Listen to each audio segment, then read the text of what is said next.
ಯಾವಾಗ ನಿಮ್ಮ ಬಗ್ಗೆ ಮಾತಾಡಬೇಕಾದ್ರೂ ಈ ನಾನು ದಡ್ಡ, ನಾನು ಮೂರ್ಖನಾಗಿದ್ದೆ ಯಾಕೆ ಹೇಳ್ತೀರಿ? ಅದು ಯಾಕೆ ಹೇಳ್ತೀನಿ ಅಂತಂದರೆ, ಸುಮಾರು ಜನ ತಪ್ಪು ಕಲ್ಪನೆ, ನಾನು ಅತಿ ಬುದ್ಧಿವಂತ, ನಾನು ತಿಳ್ಕೊಂಡಿದ್ದೀನಿ, ನಾನು ಅನ್ನೋ ಪ್ರಜ್ಞೆ ಹೊರಟೋಗಿರ್ತಾರೆ. ಅದನ್ನು ಮೀರಿ ಇನ್ಯಾರು ಇರ್ತಾರೆ.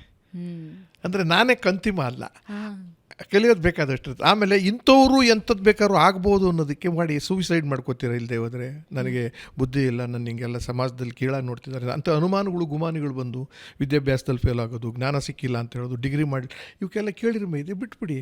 ಯಾರು ಏನು ಬೇಕಾದರೂ ಆಗ್ಬೋದು, ಅದು ಹೀಗೆ ಆಗಬೇಕು ಅಂತ ರ್ಯಾಂಕ್ ತೊಗೊಂಡೇ ಆಗಬೇಕು ಅಂತಲ್ಲ. ಆ ದಾರಕ್ಕೋಸ್ಕರ ನಾನು ಉದಾಹರಣೆ ಕೊಡೋದು ಯಾಕೆ ಅಂತಂದರೆ, ಧೈರ್ಯ ಮಾಡ್ರಪ್ಪ, ಆಗ್ಬೋದು. ನೀವು ಮುಖ್ಯಮಂತ್ರಿ ಚಂದ್ರು ಆಗ್ಬೋದು, ನೀವು ಮಂತ್ರಿನೇ ಆಗ್ಬೋದು, ನೀವು ಮುಖ್ಯಮಂತ್ರಿನೇ ಆಗ್ಬೋದು, ಆಟಗಾರರಾಗ್ಬೋದು, ದೊಡ್ಡ ಇಲ್ಲಿ ವಿದ್ಯಾಭ್ಯಾಸ ಕ್ವಾಲಿಫಿಕೇಷನ್ನು ಶ್ರೀಮಂತಿಕೆ ಮುಖ್ಯ ಆಗೋದಿಲ್ಲ. ನಾನು ಹೆಂಗಿದ್ದೆ, ನನ್ನ ನಡವಳಿಕೆಯಿಂದ ಏನೇನಾದೆ, ನಾನು ಎಷ್ಟು ಶ್ರಮಪಟ್ಟೆ, ಇದು ಜನಕ್ಕಾಗಲಿ ಅಂತ, ಬಡವರಿಗಾಗಲಿ ಶ್ರೀಮಂತರಿಗಾಗಲಿ ಎಲ್ರಿಗೂ ಉದಾಹರಣೆ ಆಗಲಿ ಅನ್ನೋ ದೃಷ್ಟಿಯಿಂದ ನಾನು ಓಪನ್ನಾಗಿ ಹೇಳ್ಕೊಳ್ಳೋದು. ಕಾಯಿಲೆಗಳನ್ನ ಯಾಕೆ ಓಪನ್ನಾಗಿ ಹೇಳ್ಕೊತೀನಿ ಅಂದರೆ, ಮುಚ್ಚಿಟ್ಕೋಬೇಡಿ.